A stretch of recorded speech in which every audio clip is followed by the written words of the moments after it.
역시나 구하는 고구마 밭이었습니다. 정년이 얘를 어째요? 그렇게 사람들이 하지 말라고 말렸는데 그렇게나 말 안 듣더니만 역시나 지나고 나서야 깨달았지 뭡니까. 이미 소생불가인 목으로 어떻게든 해보려 했지만 아무것도 할 수 없다는 것을 알고 결국 채공선처럼 도망을 선택해버린 정년이었는데요. 그 때문에 많은 사람들이 충격을 받았습니다. 영서도 흔들리고 주란도 눈물바람이죠. 초록이라고 다르겠습니까? 선배 말을 듣고 그대로 따라하려다 목이 망가진 정년이의 모습을 봤으니 얼마나 힘들었겠어요? 그렇기 때문에 소복이 해랑에게 퇴단을 명령한 건 참으로 잘한 것 같아요. 어찌되었든 정년은 국극을 그만두고 목포로 돌아왔고 어머니 공선처럼 더 이상 소리를 하지 않을 것만 같았습니다. 하지만 소리에 대한 미련이 너무나도 크게 남아있는 모습이었죠. 생선리 역할을 끌고 가다 마주친 엿장수의 타령에 눈을 못 떼고 바라보다 나중에는 환청까지 들려와 바다까지 뛰어들었으니 시청하는 우리들도 아이고 하는 소리가 절로 나왔습니다. 소리를 할 때만 가슴이 뻥 뚫릴 것 같다는 우리 금쪽이 윤정년, 얘를 어떻게 해야 할까요? 해답은 간단합니다. 저 방황하는 청소년 윤정년을 철들게 만들어줄 소리 선생님이 나타나면 되는 것이죠.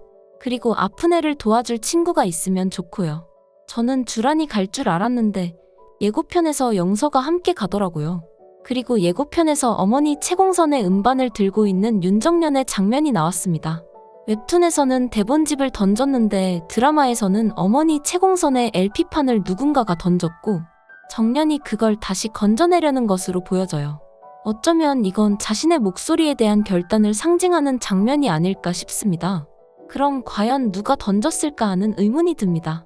누구일까요? 아마도 윤정년인 것 같죠. 소복과 영서가 목포로 와 그 망가진 목으로 다시 소리를 하자 말했을 때 누굴 바보로 아냐고 내 목은 소리를 낼 수 없다고 정년이 소리치면서 더 이상 소리하지 않을 결심으로 자신의 우상이자 어머니인 채공선의 LP판을 바다에 던졌다가 도저히 그렇게는 못하겠다는 듯 다시 건지는 정년의 모습 같습니다. 공선은 그런 딸의 모습에 결국 소복을 받아들이고요. 채공선은 정년이의 상태가 어떤지 알기에 다시 시작하자고 온 소복과 영서의 말에 불같이 화를 낼 텐데요. 가뜩이나 힘든 애 속을 더 뒤집으려 하니 얼마나 화가 나겠습니까?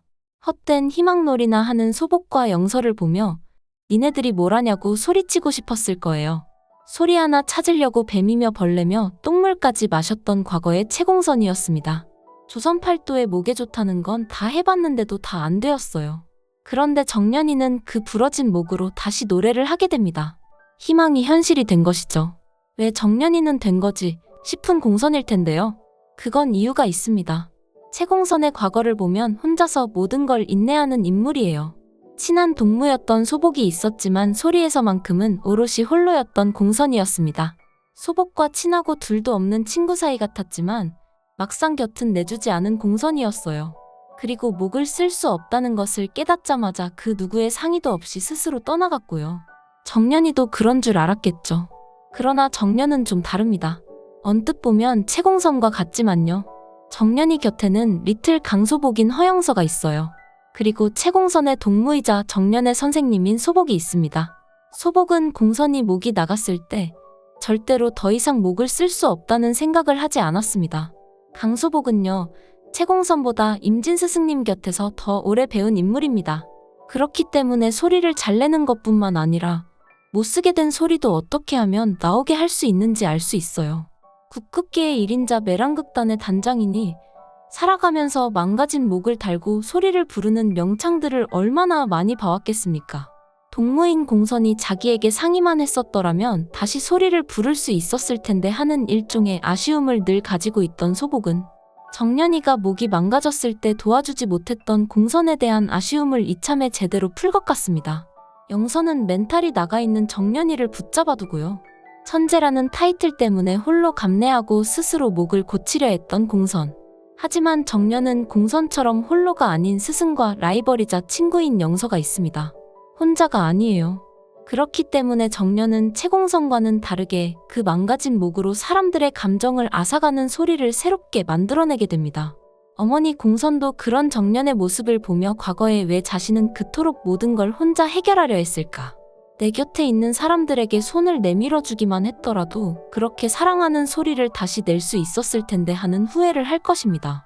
정년은 어머니처럼 목이 망가졌습니다. 하지만 운명은 완전히 달라요. 공서는 포기했고 정년은 소복과 영서의 도움으로 다시 한번 국극을 시작하게 됩니다. 그리고 다시 매랑국극에 지원하게 될 거고요. 지금은 고구마 밭이지만 10화에는 정말 큰 사이다가 있을 것이니 모두들 기대해보자고요. 더 재미있는 이야기가 듣고 싶은 분들은 구독과 좋아요 꼭 부탁드려요. 끝까지 시청해주셔서 감사합니다.